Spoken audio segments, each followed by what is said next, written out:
This morning we will discuss mantra 5 of the Isopanisad.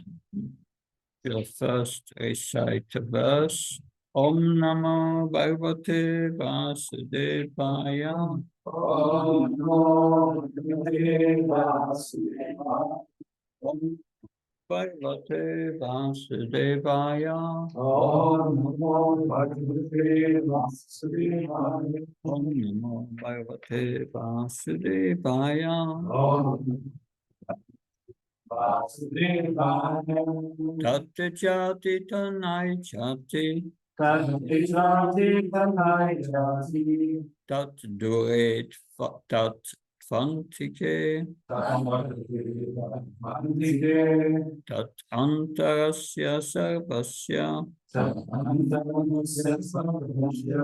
Tat Sarvasya Yasya Vayata.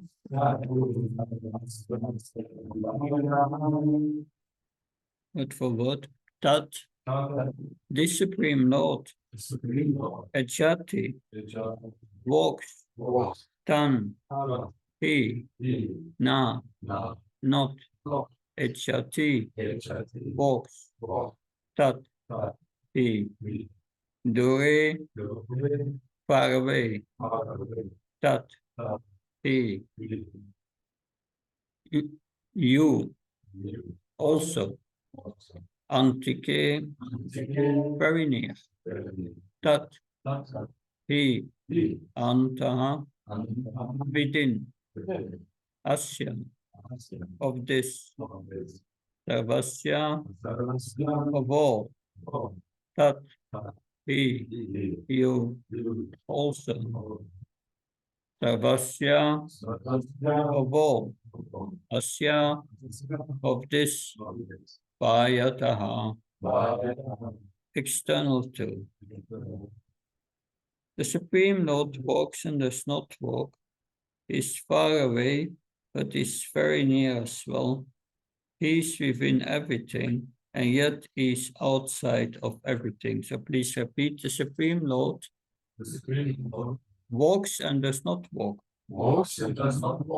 Is far away. It is very near as well. He is within everything, and yet is outside of everything. Now the purposes are not so long anymore, so we can start with reading the purport. Who wants to read the first paragraph? Yeah, so please. Purport. Here's a description of some of the Supreme Lord's transcendental activities executed by his inconceivable potencies. The contradictions given here prove the inconceivable potencies of the Lord. He walks and he does not walk. Ordinarily, if someone can walk, it is illogical to say he cannot walk. But in reference to God, such a contradiction simply serves to indicate his inconceivable power. With our limited fund of knowledge, we cannot accommodate such contradictions, and therefore we conceive of the Lord in terms of our limited powers of understanding. For example, the impersonalist philosophers of the Mayavadi school accept only the Lord's impersonal activities and reject his personal feature. But the members of the Bhagavata school, adopting the perfect conception of the Lord, accept his inconceivable potencies and thus understand that he is both personal and impersonal. The Bhagavatas know that without inconceivable potencies, there can be no meaning to the word Supreme Lord. Who wants to read the next paragraph? Yes. Yeah.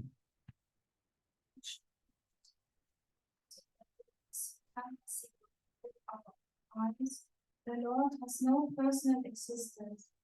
The Isopanisad refutes this argument by declaring that the Lord is far away, but very near also. The abode of the Lord is beyond the material sky, and we have no means to measure even this material sky. If the material sky extends so far, then what to speak of the spiritual sky, which is altogether beyond it? That the spiritual sky is situated far, far away from the material universe is confirmed in the Bhagavad Gita 15:6. But despite the Lord's being so far away, he can at once, within less than a second, descend before us with speed swifter than that of the mind or wind. He can also run so swiftly that no one can surpass him. This has already been described in the previous mantra. Yet, when the personality of Godhead comes before us, we neglect him. Such foolish negligence is condemned by the Lord in the Bhagavad Gita 9.11, where he says that the foolish deride him, considering him a mortal being. He is not a mortal being, nor does he come before us with a body produced of material nature. There are many so-called scholars who contend that the Lord describes in a body made of matter, just like an ordinary living being. Not knowing his inconceivable power, such foolish men place the Lord on an equal level with ordinary men. Can I read the next one?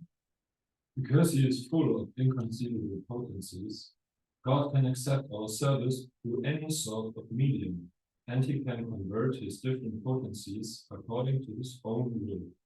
Non-believers argue either that the Lord cannot incarnate himself at all, or that if he does, he descends in a form, material energy. These arguments are nullified if we accept the existence of the Lord's inconceivable potencies. Then we will understand that even if the Lord appears before us in the form of material energy, it is quite possible for him to convert this energy to spiritual energy. Since the source of the energies is one and the same, the energies can be utilized according to the will of that source. For example, the Lord can appear in the form of the Archa Vigraha, a deity supposedly made of earth, stone, or wood. Deity forms, although engraved from wood, stone, or other matter, are not idols, as the iconoclasts contend. In our, Please go. in our present state of imperfect material existence, we cannot see the Supreme Lord due to imperfect vision. Yet, those devotees who want to see him by means of material vision are favored by the Lord, who appears in the so-called material form to accept his devotee service. One should not think that such devotees who are in the lowest stage of devotional service are worshipping an idol. They are actually worshipping the Lord, who has agreed to appear before them in an approachable way. Nor is the Archa form fashioned according to the whim of the worshipper. This form is eternally existing with all paraphernalia. This can be actually felt by a sincere devotee, but not by an atheist. And the next in the Bhagavad Gita. In the Bhagavad Gita 4:11, the Lord says that how he treats his devotee depends on the devotee's degree of surrender. The Lord reserves the right not to reveal himself to anyone and everyone, but to show himself only to those souls who surrender unto him. But for the surrendered soul, he is always within reach, whereas for the unsurrendered soul, he is far away and cannot be approached. Next. In this connection, two words the revealed scriptures often apply to the Lord, saguna, with qualities, and nirguna, without qualities, are very important. The word saguna does not imply that when the Lord appears with perceivable qualities, he must take on a material form and be subject to the laws of material nature. For him, there is no difference between the material and spiritual energies, because he is the source of all energies. As the controller of all energy, he cannot at any time be under their influence as we are. The material energy works according to his direction. Therefore, he can use that energy for his purposes without ever being influenced by any of the qualities of that energy. In this sense, he is nirguna, without qualities. Nor does the Lord become a formless entity at any time, for ultimately he is the eternal form, the primeval Lord. His impersonal aspect, or Brahma effulgence, is but the glow of his personal ray, just as the sun's rays are the glow of the sun god. Yeah, so when the child Palatma, When the child, Saint Palatma, was in the presence of his atheist father, his father asked him, "Where is your God?" When Palat replied that God resides everywhere, the father angrily asked whether his God was within one of the pillars of the palace, and the child said yes. At once the atheist king shattered the pillar in front of him to pieces, and the Lord instantly appeared as Narasimha, the half-man, half-lion incarnation, and killed the atheist king. Thus, the Lord is within everything, and he creates everything by his different energies. Through his inconceivable powers, he can appear at any place in order to favor his sincere devotee. Lord Narasimha appeared from within the pillar, not by the order of the atheist king, but by the wish of his devotee Prahlad.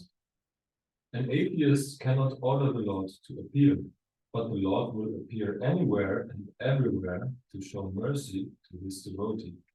The Bhagavad Gita 4.8 similarly states that the Lord appears in order to vanquish non-believers and protect believers. Of course, the Lord has sufficient energies and agents who can vanquish atheists, but it pleases him to personally favor a devotee. Therefore, he descends as an incarnation. Actually, he descends only to favor his devotees and not for any other purpose. yeah. Next in the Brahma Samhita, In the Brahma Samhita 535, it is said that Govinda, the primeval Lord, enters everything by his plenary function. He enters the universe as well as the atoms of the universe. He is outside in his Virat form, and he is within everything as Antaryami. As Antaryami, he witnesses everything that is going on, and he awards us to the results of our actions as Dharma Pala. We ourselves may forget that we have done what we have done in previous lives, but because the Lord witnesses our actions, the results of our actions are always there, and we have to undergo the reactions nonetheless. and the last, the fact. The fact is that there is nothing but God within and without. Everything is a manifestation of his different energies, like the heat and light emanating from a fire. And in this way, there is oneness in all his diverse energies. Although there is oneness, however, the Lord in his personal form still enjoys unlimitedly all the pleasures enjoyed minutely by the tiny part and parcel living in. Omajnanatimandasya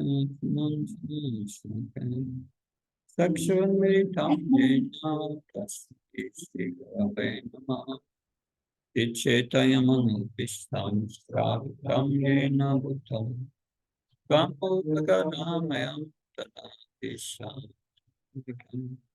Bandeham Shio Shiyudapadakamalam Shio Vaishnavam Shai Shirupam Jagajatam Sakanaragnatam Vitam Tam Sajivam Sadvaitam Sabudutam Pajam Saitam Sri Krishna Chaitanya Devam Shri Radha Krishna Padam Sankavita Pishakam Shri Pishakam Vitam Sa He Krishna Gauna Sindhu Dinavana Jyapate Kupesha Kakantara Kantam Slite Tapta Kansana Gaurangi Radhe Vindavadashve Vishavan Sutta Devi Brahma Haripriye Panka Kaltu Visha Kripa Sundhe Visha Tatnam Kvanjo Vaishya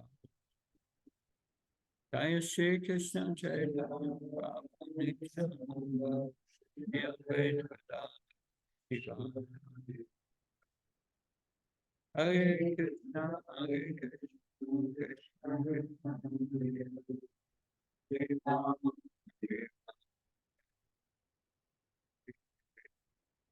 Krishna Hare Krishna Krishna Mate Bhakti Vedanta Namini Namaste Saraswati Devi Gaurvani Pachani Nirshesha Punyavani Paspatra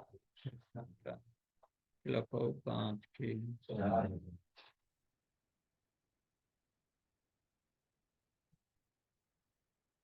The practice of devotional service means developing a relationship with Krishna, with God. If you want to develop a relationship with someone, then you must know the person. If you don't know the person, you cannot develop a relationship. So, to know Krishna, we must develop spiritual vision. And that is what these set of 5 verses from 4 to 8 are about. How to develop that vision, that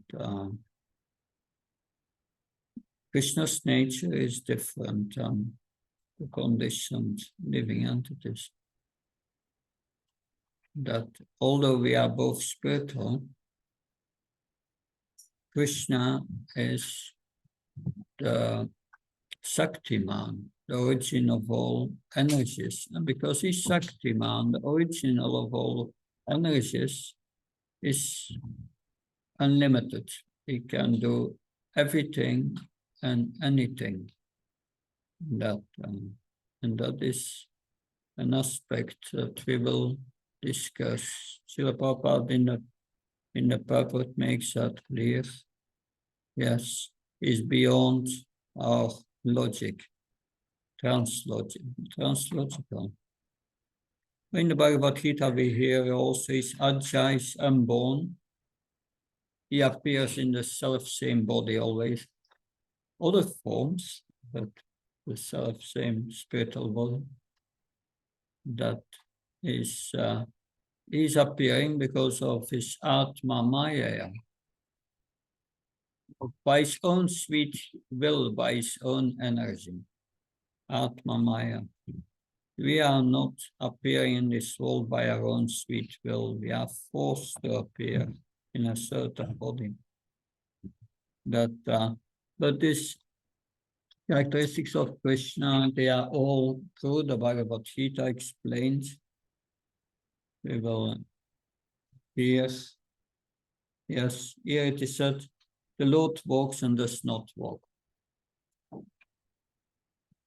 If our logic, our brain goes into short circuit and finish. That's not possible to understand with your brain. That does walk and does not walk. Is far away and is very near. Prabhupada explains in the purport how is far away and how is near.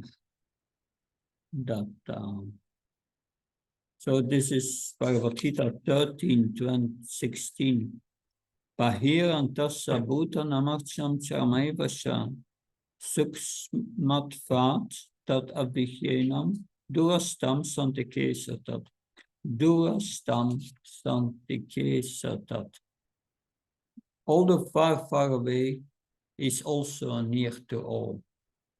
Is Bhagavan in the spiritual world, the enjoying in Goloka Vrindavan his pastimes, but is in your heart at the same time. Prabhupada also says here, is in Goloka Vrindavan, is in the spiritual world, and is in his Paramdham, but he manifests before us as the deity, Akshavika. So this knowledge is important to start, to begin devotional service. Because you have to know the person you are going to love. If you don't know the person and you don't accept his characteristics, you are not ready to begin devotional service. So that's very important, that we understand the nature of Krishna. We cannot understand it fully. We will hear the method how to understand Krishna in full. Maya Sakta Manapata Yoga Yoga Madhashvila Assumption Samahyamsa Assumption Samahyam Yata Satesha. Yeah, that's Tatshvina. Tatshvina. Krishna says to Arjuna, Tatshvina, here now. This is very important what I'm going to say. By fixing your mind on me, you can know me in full. But what are we going to fix our mind on? First, you have to know the person. Therefore, we chant and we hear. But the chanting, Haridas Thakur says, will only be effective if we are properly situated in Sambandha Jnana, in our relationship with Krishna. Understanding our relationship with Krishna means three things. Understanding who Krishna is, who you are, and what our relationship is. Krishna is the predominator, the maintainer of all, the origin of all. And we are the dominated, we are a part and parcel of him. And our relationship is servant, devotional service. So that has to be understood, and these verses help us to understand that therefore Srila Prabhupada wrote his commentaries on Isopanisad. They are meant for impersonalists in India in the first Bhakti Gothets in the 1940s, to convince them that of the nature of God, so that they become attracted. And then if they accept his existence, that then they can start to develop a relationship with him. Then they will understand I'm not a master of everything that's okay, and of everything that exists. I'm only the servant. So now this is the verse we had discussed. So we have a few things we will discuss. The Supreme must be inconceivable. That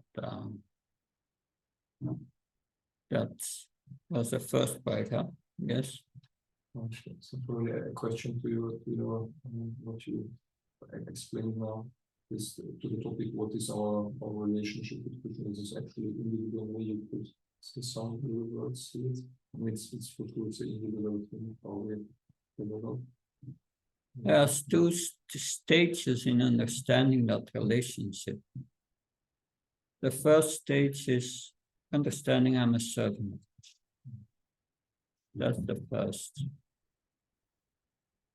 So that is already beyond the understanding of the impersonalist. The impersonalist, they realize I'm not this body, I'm Brahman. But what is that Brahman?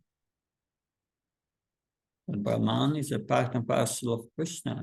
Krishna says in Bhagavad Gita. Therefore, we are a servant of Krishna. But then you have the second stage.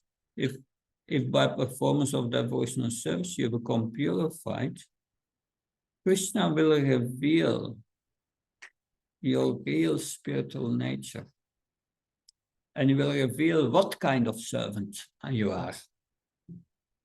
But those who are going beyond liberation and realize that, they will never speak about that. If you speak about that, Krishna, that's confidential. Krishna takes your realization away. But Vishaka Mataji, she asked Srila Prabhupada, what is your position in the spiritual world? And Prabhupada said, this is not your business. We know that the Bhakti Thakur and different acharyas, we have the scriptures of the canon, which absolute they have and so on. Why is this, or is this later mentioned? After the Yeah, this process of what is called Patanjali or what, and anyway, I forget the right name, but that is the process where self-realized souls, the spiritual master reveals to his disciple his position in the spiritual world. But Prabhupada, he didn't want that.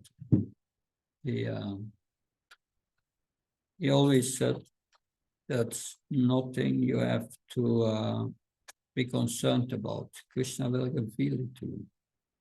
And of course, how this process goes is described in Nectar of Devotion. That if Krishna starts to reveal it to you, it's not at once. It's gradual. Even when you are Nishta, you feel attracted to a certain to a certain service to Krishna, to a certain resident of Vrindavan. And when you feel that attraction after liberation, then you can develop Raganuga Bhakti. But even that is not necessary. That will be explained in Nectar of Devotion. It's a different class. It's a topic where many misconceptions exist. And to clarify these misconceptions, I will have to speak 1 hour on Nectar of Devotion to you, because without the details, you cannot understand it. But the principle is that after liberation, Krishna will reveal it to you. It's not something that we need to endeavor for, because it doesn't depend on our endeavor. Yes. Maharaj, you recited a word and it appeared quite important for me. And it started by fixing your mind on me. Can you maybe continue with something? If you remember? That's by fixing your mind to me, you can know me in full. It's the Bhagavad Gita 7.1 translation. That, yes. Okay. The Supreme must be inconceivable. That but we will hear in Bhagavad Gita, Krishna is inconceivable. But how can we understand him? How can we understand Krishna? If we cannot understand it with our intelligence, Krishna says in Bhagavad Gita 11:54, "O Arjuna, you can understand me as I'm standing here before you, that only by Ananya Bhakti, pure devotional service." Krishna says in 18:54, "Bhakti amama vijanti avnyasas tattva tatamam tattvato tattva visate tatanantram." So I can only be known by devotional service, by devotion. That is, and devotion is necessary to enter the spiritual world. That devotion is the essence with our relationship with Krishna. You must have that relationship. You don't enter the spiritual world. That means that all the other yoga processes, jnana yoga, which it strives for liberation. They don't even know who they are if they are liberated. They think they are Brahman, but they don't know who they are. They are part and parcel of Krishna. And they remain in Brahman, and it's nice there if they achieve it, mostly not. But yeah, a few million years in Brahman, and it's peaceful. But it's boring, nothing to do there. The soul wants activity. In the Bhagavad Gita, In the beginning of the 3rd chapter, Krishna says to Arjuna, the soul must be active, you must be active. So they come back. Therefore, Srila Prabhupada said this Brahman realizes like a Sputnik, goes up and goes to around the earth, but then has to come back. That, yeah. Anyway, when I speak to a Russian audience, I say Sputnik, they all start to smile. Sputnik means also associate. The Sputniks of Lord Chaitanya association. And those who go for Paramatma realization, the yogis, they find Paramatma in the heart. And they find out, oh, Paramatma controls material nature, controls everything in this world. Good to know. But what then? You stay in the material world, that's all. Maybe some of them merge with Brahman, that's also, but nothing happens. Unless they understand that this Paramatma is an expansion of Krishna. And that they should worship Krishna. It's all useless. Bhagavad Gita said, Bhavanam Jnana Pramante Vasudev. Yeah. Yeah, Bhavanam Jnanamante Jnana Pramam Pavachante Vasudev Sarvamiti Samatma Sudulava. After many births, that's impersonalists, they come to understand Krishna is Vasudev, all-pervading. And it's Krishna. And then they come to devotional service. That we sing always the mantra Om Namo Bhagavate Vasudevaya. Vasudev means all-pervading. Krishna is all-pervading. He's a person of the same time. Of course, Vasudev means also the son of Vasudeva. Different meanings, but Vasudev, yes, all-pervading.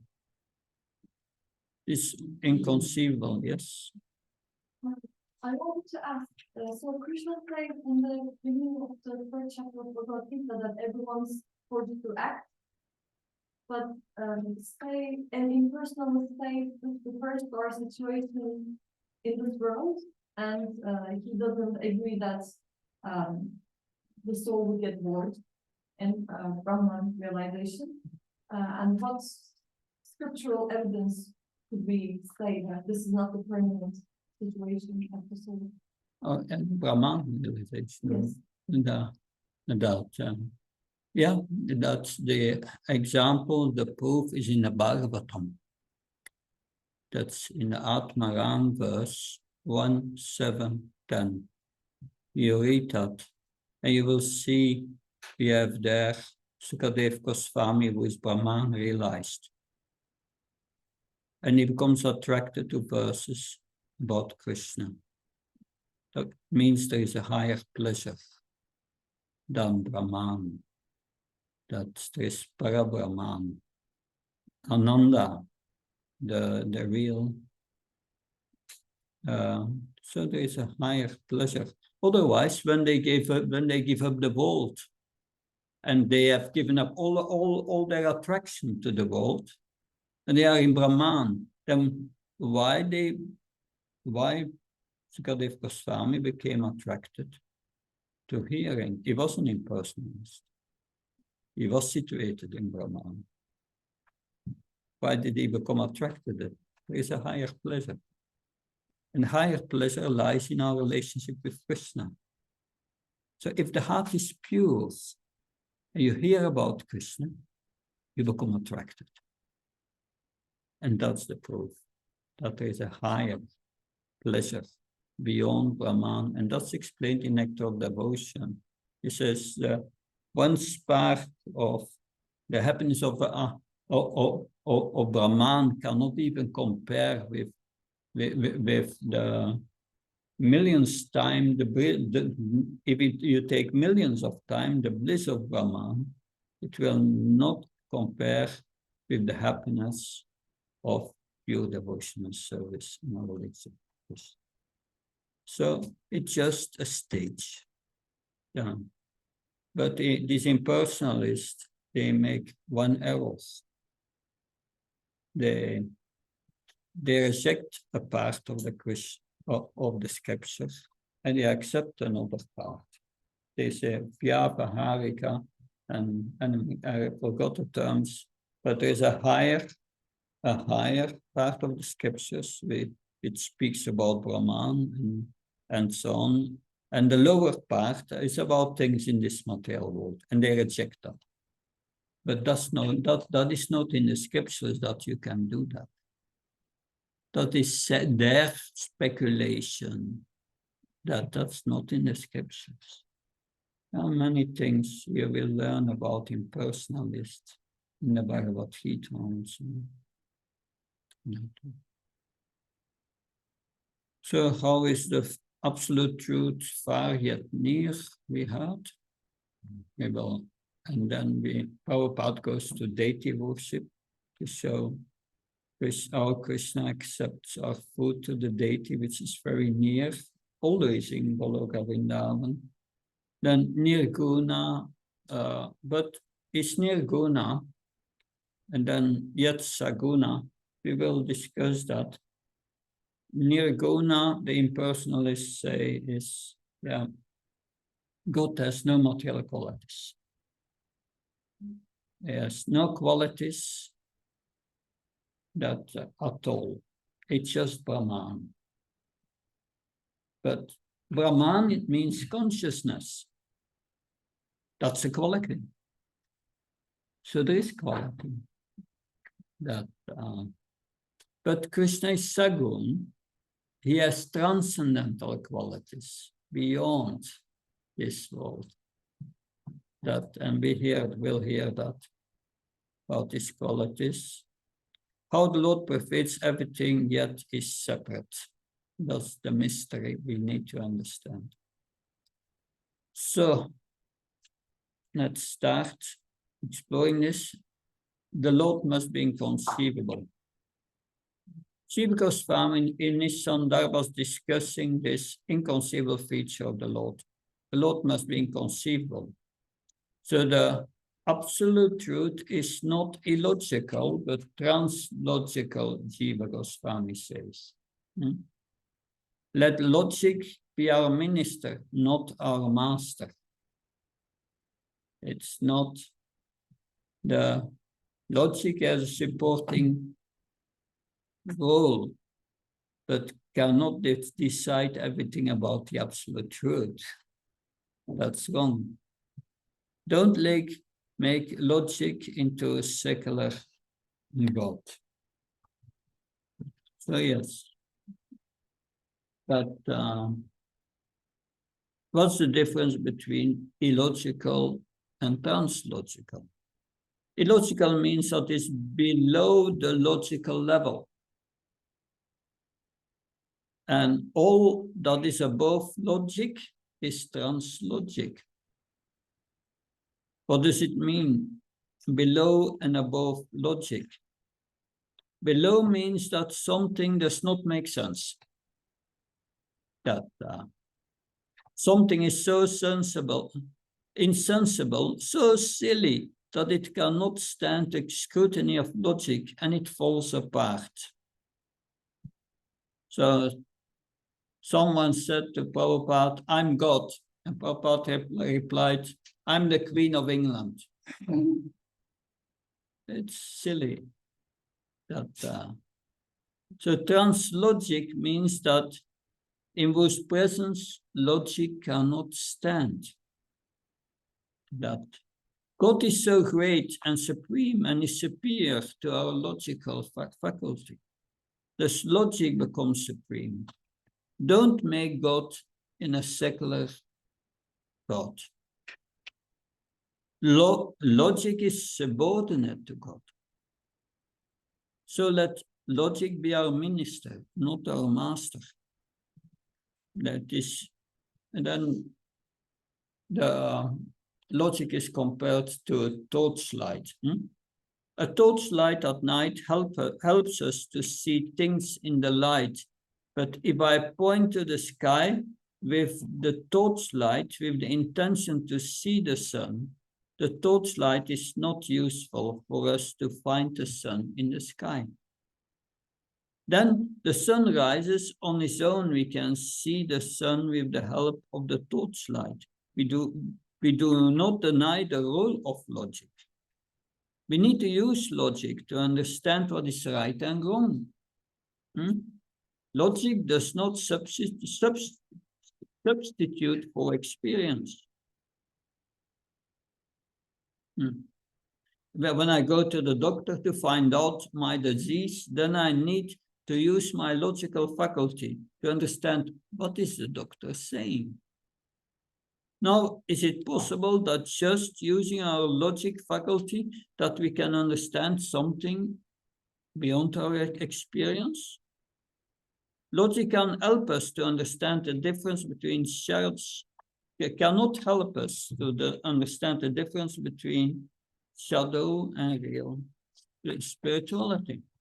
The process of medication may lead to a recovery of the disease, but that does not mean that by logically understanding the cure, I will become healthy. No, we need to take the treatment. Rather than rejecting the absolute truth as illogical, we need to see the absolute truth as translogical. How the absolute truth is far yet near. These are, from the point of logic, these are opposite statements that does not make sense. That if someone is far away and near. So there's a paradox.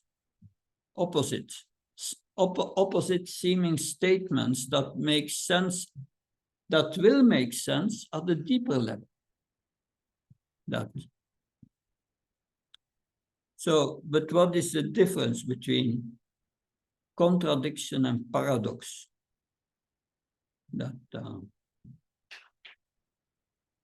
So, contradiction, opposite statements that do not make sense.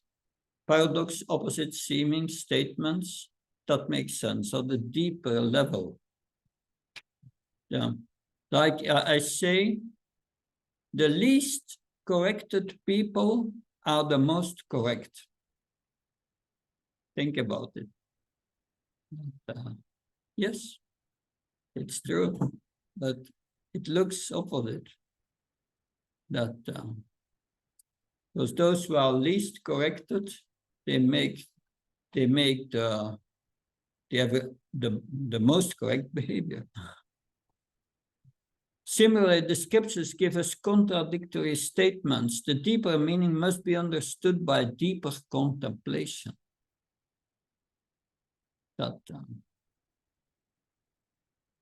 So we know from Bhagavad Gita, Krishna says in many verses, Sarvasyam Redishanet Sanvishti Matashmiti Nama Pamsam, Vedasa Sarvayame Pavidya, Vedavit Veda Sam, Vedavit Veda Krits.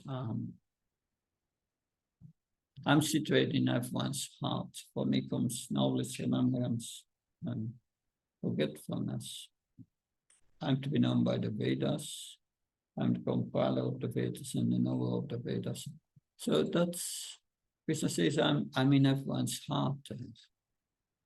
1861. Ishvara Bhutam Retshayonatisti Bhamam Sama Bhutam Yantarudanamai. I'm seated in everyone's heart, and I'm conducting the wanderings of all living entities who are seated as on a machine of material energy. So it's in everyone's heart. At the same time, it's Bhagavan Krishna having pastimes in the spiritual world far away. And the Brahma Samhita says, Pantastako tisatavatsara samprahyamo vayoratapi manaso munipungavanam So Pyasti Prapatasimya Vasintya Sattve Govindamadika Shantamaham Bhajami. I worship Govinda, the primeval Lord. Only the tip of the toe of whose lotus feet is approached by the yogis who aspire after the transcendental and betake themselves to pranayama by drilling the respiration, or by the jnanis who try to find out the non-differentiated Brahman by the process of elimination of the mundane, extending over thousands of millions of years. So even the sages, they are bewildered about the absolute. The Lord is so far that we can't reach him at the same time. He's in our heart. As Brahman is all pervading. But as if someone offers food to him, he accepts it. So he must have hands to accept. Prabhupada writes in the purport. And then he comes to the point of deity worship. That, yes. He is a good friend.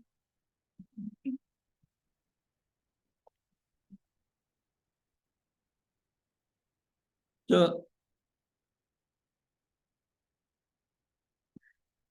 if we say God cannot appear in the form of matter, is limiting God.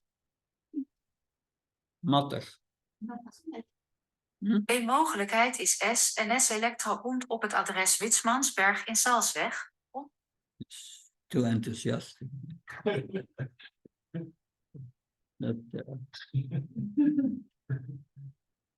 maybe. Yeah, anyway.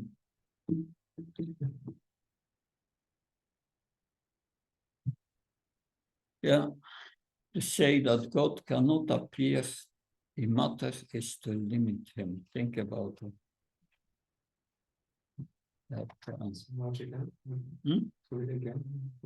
To say that God cannot appear in the form of matter is to limit God.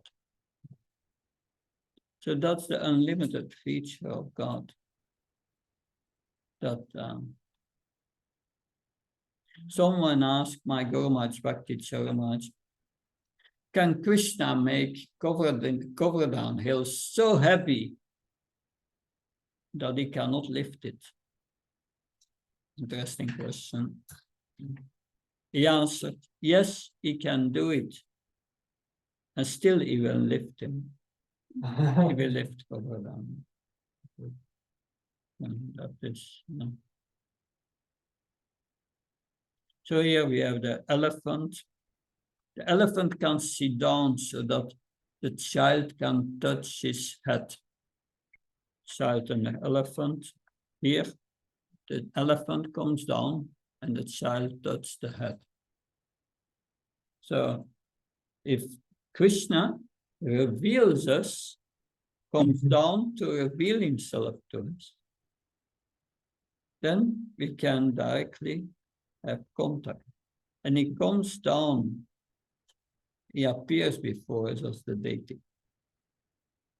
That's the point Prabhupada makes. But we cannot limit God to say that he cannot appear in matter.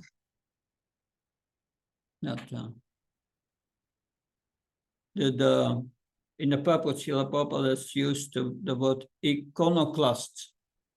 It refers to religionists who do not believe in deity worship. They feel delighted when they can destroy the deities. But how can you say that God cannot appear in matter? Like in the Islam religion, they say God is all pervading also. So is he not in the deity then? If it's all pervading. No, let's limit him. God is unlimited. He can appear in a limited form and still remains unlimited.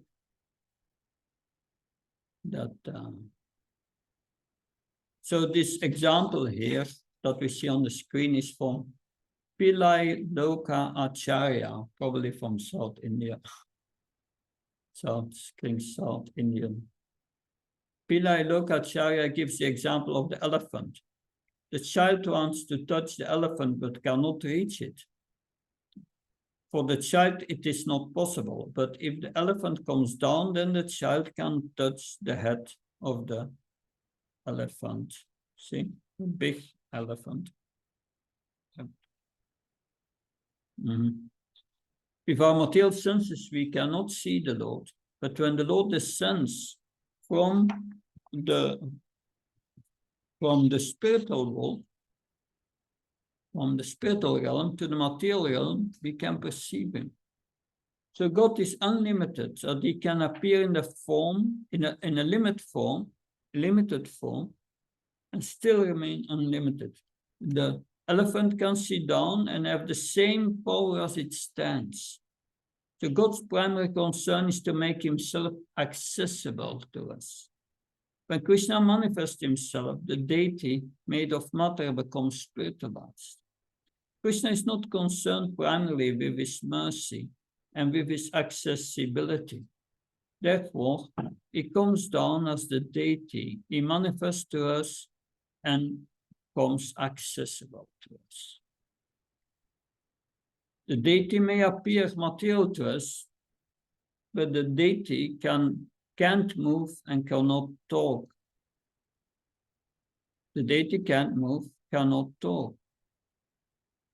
But there is a story of Sakshi Gopal, and that Sakshi Gopal, anyway, Sakshi, the Gopal who was witness. It's a story of a young Brahmin was assisting an elder Brahmin on pilgrimage in Vrindavan, and the elderly Brahmin became so pleased that he said to the young Brahmin, I will give you my daughter in marriage. And that promise was made before the deity of Gopal. But then later, when the elderly Brahmin was home, the young Brahmin came and asked him to fulfill his promise, but he didn't say anything. And because his family was against, and his eldest son started to blaspheme the Brahmin. So the young Brahmin said, yeah, that's my father never made this promise, he said. But he said, yes, there was a witness, Gopal, the deity. Oh, and the brother said, yes, let the deity come here and tell it to us, then we will accept. And the young Brahmin went to Vrindavan to see Sakshi Gopal and told all what happened, that yes. And the deity spoke to him. He said, how can I go with you? I'm a statue, I'm standing here. And the young Brahmin said to the deity, if you can talk, you can walk. And the deity agreed to walk behind him, and he would walk behind him as long as he would not look back. But then, and he was walking toward that village, and he heard the ankle bells of the deity behind him. And he was in the evening cooking something for the deity, and then was walking further. And they came to the village, and finally he looked back and the deity wouldn't move anymore. But then, anyway, That's the story of Sakshi Gopal. But the point is that the deity has not, its manifestation as the deity is not to show off his omnipotence. It's not for that reason. That the purpose of the deity is accessibility. We need to keep that purpose in mind. It gives the devotees the opportunity to serve. So peoples of other religions, they consider their scriptures sacred. The sacred of the scriptures is understood that the wisdom, that there is wisdom in the scriptures, not that it is fireproof. Similarly, when Krishna manifests as the deity, he manifests himself to give us an opportunity to serve him. Krishna manifests himself as time or death in this world. His other manifestations are opportunities to serve. So time and death is also Krishna in this world. Yes? Just a question, if there is a temple around the Sakshi Gopal still to visit? There is, and I think if you read Chaitanya Charitamrita, Srila Prabhupada, he describes in Chaitanya Charitamrita where this temple is and how you can get there. But that's it, that I remember from Chaitanya Charitamrita. If you search in the database Sakshi Gopal, you will find it in the Chaitanya Charitamrita.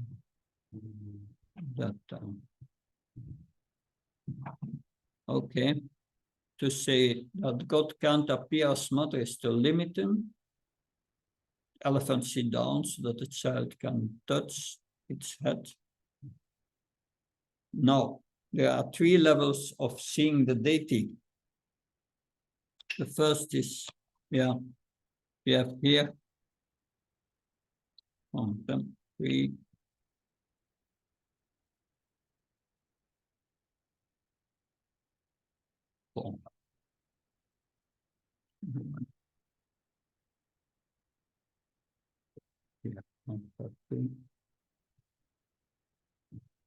So Jan Maya means it's just a statue. Why are people worshipping a statue? I remember Radhanath Maharaj, he was serving in New Vrindavan, worshipping the deity as Pujari in the beginning.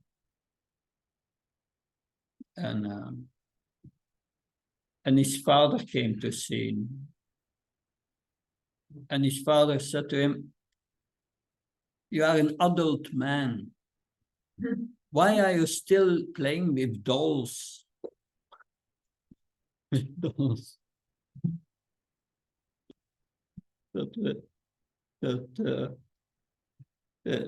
Is it you are nearly 30 years old, that you should not play with dolls. That was his vision of the deities, dolls to play with.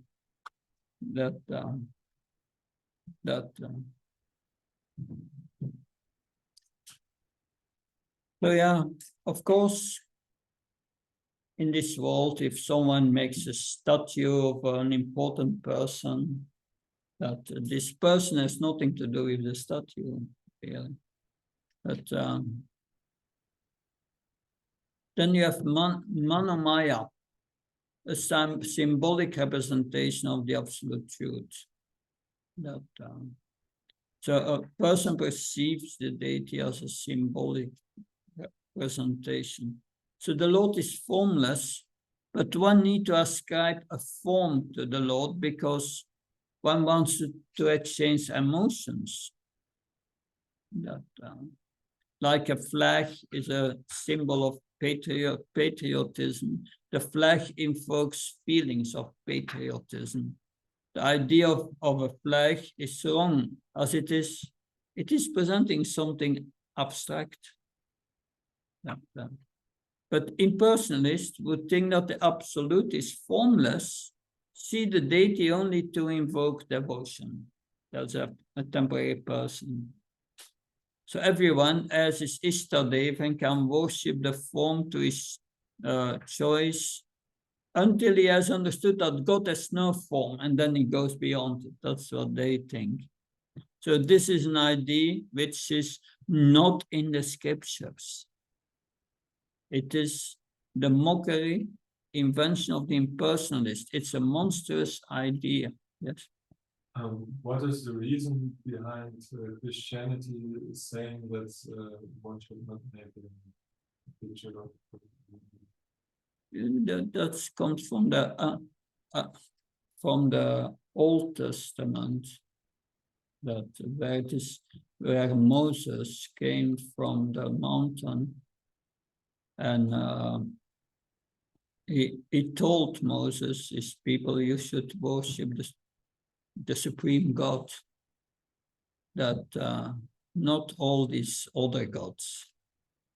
But then he came down and they had made deities of different gods, and they were still worshipping them, and he became angry and destroyed them. That because the Christian idea is that I was in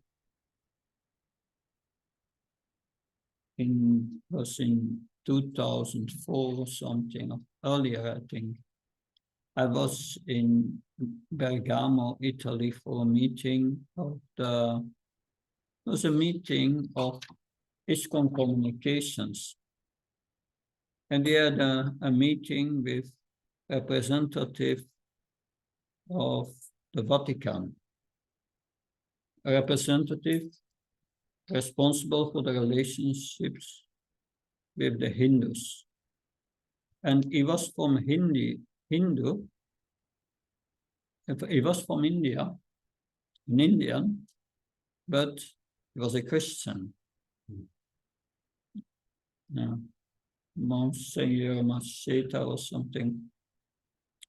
And he wrote a PhD in the United States on Bhagavad Gita, saying clearly, showing it's all nonsense and so on. So we asked him, well, what form of God do the Christians, the Catholics, accept of the Lord? That what form of God do they accept? And he said, the form of God that they saw, that Moses saw in the bushes on the mountain. And it is this big fire. It's like Brahman effulgence. That form, I was shocked, because I've all my life been a Catholic, but then hearing something which I never heard before, that was a big shock to me. So it is saying we are covered in personalists. That's not nice. But that is the opinion of Monsignor Machado, his speculation. That's what I say. That's not in the Bible, black and white. That's his interpretation. I was reading one book recently by Krishna Maharaj called Krishna's Wonderful Heart. And there he takes exactly this question. What does Abrahamic faiths have against idolatry, and what we do in Krishna Bhakti, how is it different from what they criticize? And one central point that he says is that what Abrahamic faiths criticize is taking something that's other than the Lord as the Lord. So this error of taking something that's not the Lord's, or say taking like a matter as the Lord and then worshiping it. Of course, I mean, we would have a lot to say about this, but when you think about it, taking something other than the Lord as the Lord, we can also take this as idolatry, like taking money as your Lord, taking pain as your Lord. This could also be considered idolatry. Yeah, those in the mode, it's in Bhagavad Gita in the purport, in the 14th chapter, the mode of ignorance. during the Second World War, someone in India was worshipping Hitler as God, because during the Second World War, by the mercy of Hitler, on the black market, he could amass a lot of wealth. Anyway, yeah, and of course, Krishna explains that in the 17th chapter of Bhagavad Gita, faith in the modes. And there you have different worships, kinds of worship those in the mode of passion, they worship the demons as God, great demons as God. Yeah. So actually, all big world religions have this impersonal realization of God, not a person. No. In their scriptures, there's no personal. I don't agree with that. No. They have. No. That because world religions are not defined. Like in Christianity, you have different kinds of faith. Those who are in goodness, those in passion, those in ignorance. You find that. And we cannot say Christianity is like that as a world religion. You cannot do the same with Islam. There are those who chant holy names even. They are practically Vaishnavas. Prabhupada was in Australia, invited by the brothers of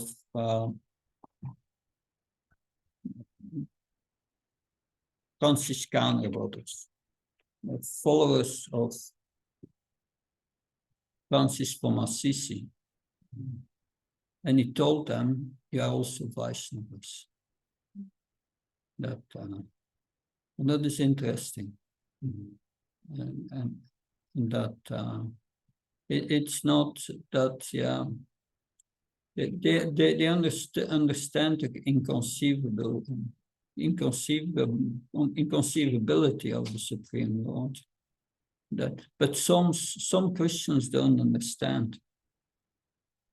Yeah, because Francis from Assisi, he saw the moon and the sun and all the living entities. He saw the Supreme Lord in their heart. He saw it. They are our brothers, he said. So that idea is very close to us.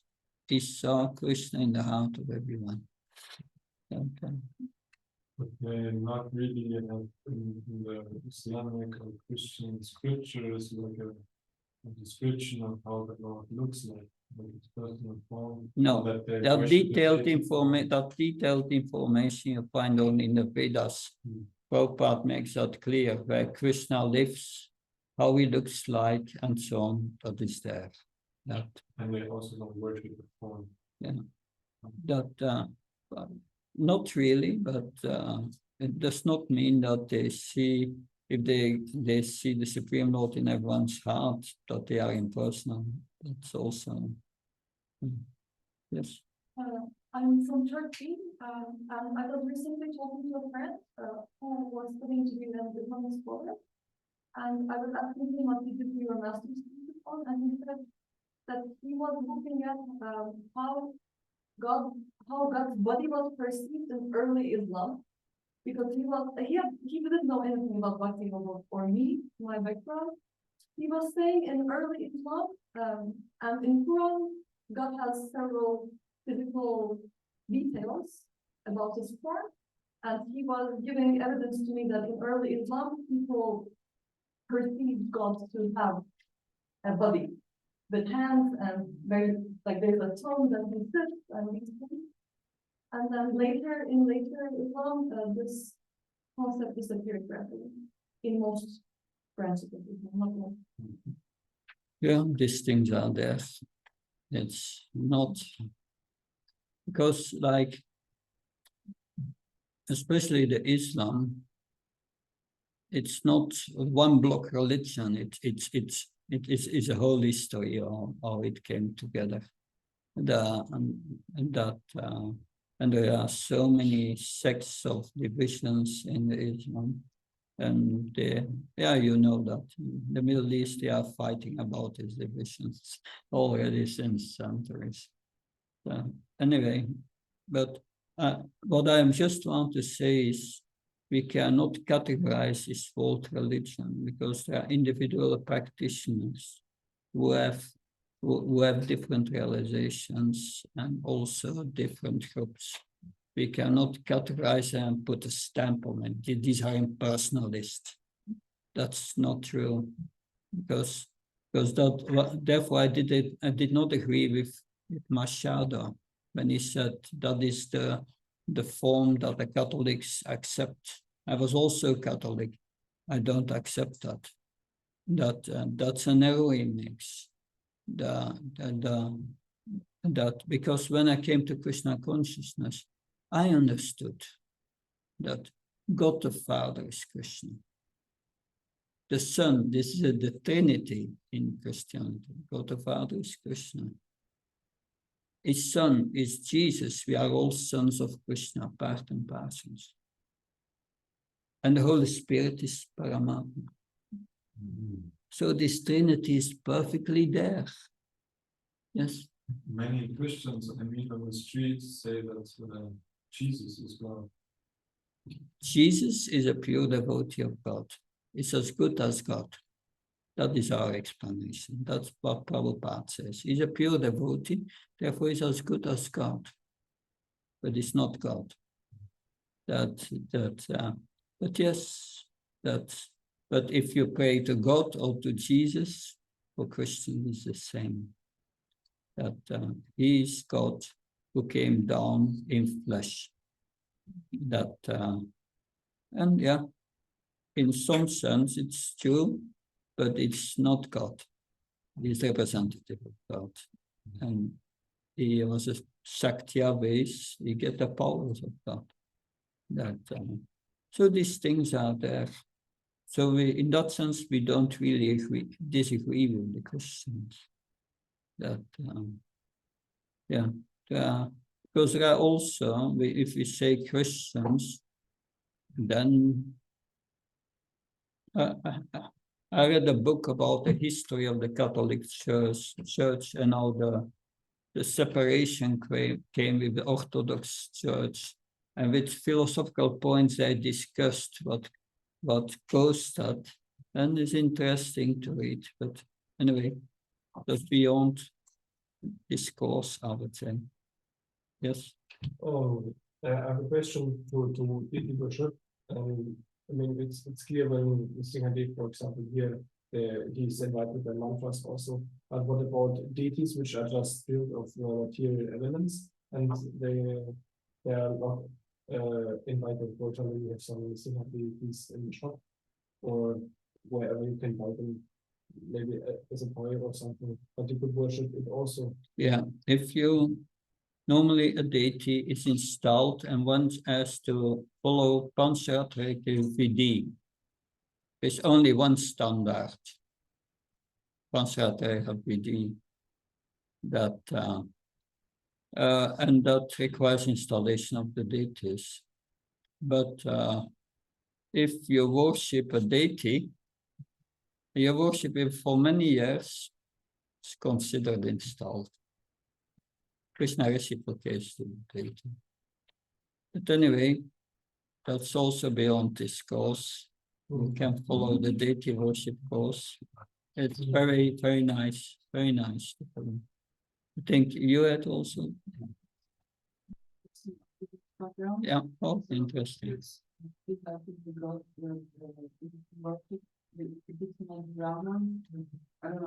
Please. I mean, I've heard that I want to understand who is the God of the Christian.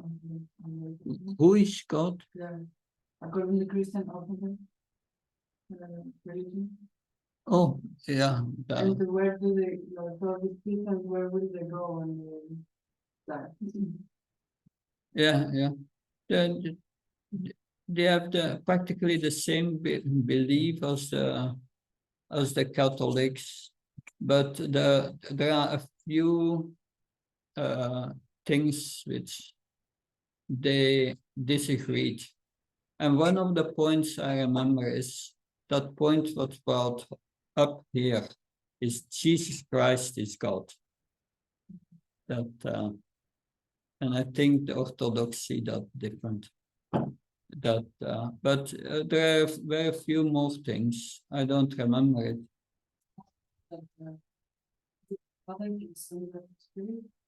Yeah. And the Catholic says also Yeah, that's right. And that's the difference. That's the difference. So according to our philosophy, Orthodox are closer to the, in that point alone. Yeah, there may be other points. Orthodox. I don't know in the Orthodox religion. My experience is, because I studied, before I became a devote, I studied all these theologians, Christian theologians.